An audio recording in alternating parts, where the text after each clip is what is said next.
Buenas tardes, muchachos. Me presento, mi nombre es Luis Ernesto. El día de hoy vamos a hablar acerca del cerebro y las emociones.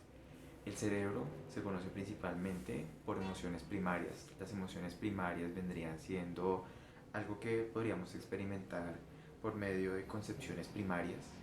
Eh, Nos podríamos hacer, por ejemplo, una pregunta como cuántas existen dentro de todo lo que son los seres humanos. Para la neurociencia es algo muy importante, muy útil. Le ayuda a entender principalmente conceptos de cómo aprender a manejarlos y cómo entenderlas. También por otro lado, por ejemplo, el estudio principalmente del cerebro a partir de enfoques científicos.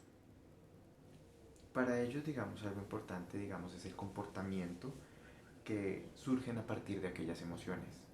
Las emociones básicas o primarias se conocen por ser seis, básicamente, las cuales son el miedo, la ira, el temor, la alegría, la tristeza y uno que es muy importante que es la sorpresa.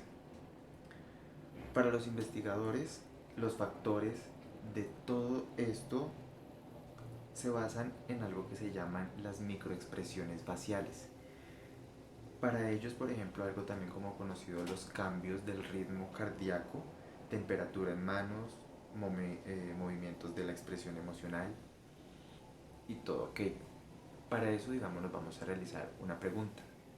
¿Qué papel cumplen las emociones dentro de los procesos emocionales? Para ello, vamos a explorar algo principalmente acerca de un sustrato cerebral, de cómo esta emoción nace o da un gran aporte. Nos vamos a enfocar en una que es muy básica o también conocida y es el miedo y la ansiedad. El miedo y la ansiedad, por ejemplo, es algo muy instintivo, algo muy reconocido. Se trata, por ejemplo, de un proceso de supervivencia, de procreación y rehuye toda amenaza que nos ponen en riesgo. El miedo es uno de los mecanismos muy grandes, por ejemplo, es adaptativo para personas como nosotros. Por ejemplo, su función es entender cómo se adapta el cuerpo a partir de un entorno en estados de peligro muy recurrentes. Por ejemplo, dentro de todo esto hubo un filósofo muy conocido, Aristóteles, nos dejó una frase en la cual, por ejemplo, dice que no es valiente quien no teme, sino quien aprende a enfrentarse a sus propios miedos. Con esto, por ejemplo, podemos entender que nosotros nos podemos defender por sí mismos frente a las cosas que llegasen a ocurrir. El cuerpo, nuestro organismo, también maneja algo que se llaman mecanismos o partes de defensa que se generan como la huida y la lucha. Esto se origina principalmente por algo que se llama la percepción física o la percepción por peligro. ¿Qué llegase a pasar en algún momento? Por ejemplo, si nosotros no tuviéramos esta emoción. Esta emoción, por ejemplo, es muy importante, ya que sin ella, por ejemplo, no podríamos defendernos de amenazas muy graves que podrían darnos pasos muy importantes como salvar nuestra piel por parte de situaciones muy comprometidas y muy directas. Por ejemplo, para la neurociencia hay algo muy importante y es que para ellos hay un caso clínico en el cual la paciente se llama SM, mujer sin miedo, conocido originalmente el diagnóstico, pero su enfermedad principalmente es Urbach-Wiesner o Urbach, mujer afectada principalmente por un daño bilateral, es decir, en los ambos hemisferios cerebrales, restringiendo principalmente la amígdala, la cual se ubica en el sistema límbico del cerebro. Partes importantes que se llegasen a afectar son el sistema nervioso, los lóbulos temporales mediales originalmente, ese es el punto. Debido a esta enfermedad, por ejemplo, se pueden generar enfermedades como epilepsia y también anormalidades por la parte psiquiátrica. Para este paciente, por ejemplo, se le ha sido muy notable que es más importante para sí misma ver que le importa más tener un interés o un afán por entender y comprender las cosas, porque por ejemplo ella no genera ningún tipo de emoción en términos de miedo cuando le aplican o bueno o se pone un animal como una serpiente, una tarántula, o también cuando se le coloca una película de terror, no genera ningún efecto, digamos, dentro del área cerebral.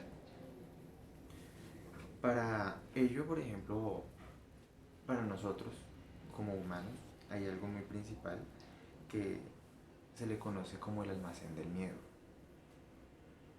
El almacén del miedo se basa principalmente por establecer puntos de establecimiento de circuitos muy complejos.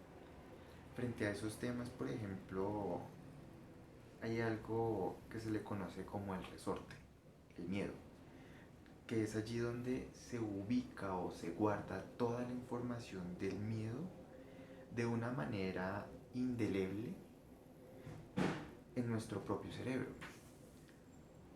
Por ejemplo, algo importante del miedo es que cuando llegase a ocurrir en el momento,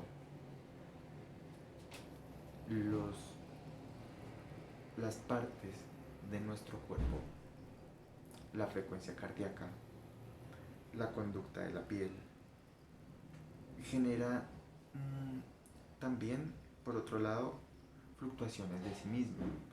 Es decir, que respecto a eso, por ejemplo, se empiezan a ver la boca un poco abierta, expresiones faciales muy variadas. Frente a eso, por ejemplo, algo así como para terminar, un punto así acorde final, la distinción básica entre el miedo y la ansiedad es que el primero, es decir, el miedo, se define por sentirse algo que es muy definido. Y frente al segundo es algo que es muy indefinido. Principalmente podemos decir que esto genera ansiedad o la provoca, sabiendo que eso nos interpreta que estamos frente a un punto de una amenaza. Desencadenar el miedo activa circuitos de estrés y a partir de esos circuitos eh, suceden o generan problemas dentro de nuestro organismo. Ahorita, en este momento, es muy conocido que frente a esos temas o eso que ocurre, se generan patologías y esas patologías principalmente vienen siendo los famosos desórdenes de ansiedad. Y eso está afectando hasta el 15% de la población en los países más desarrollados. Por eso, algo que es muy importante es aprender a entender cómo nuestro cerebro funciona, cómo nuestro cerebro nos da diferentes puntos y de igual manera entender cómo todo lo que ocurre dentro de nuestro cerebro nos da diferentes puntos de vista. De igual manera, muchas gracias por escucharme y gracias.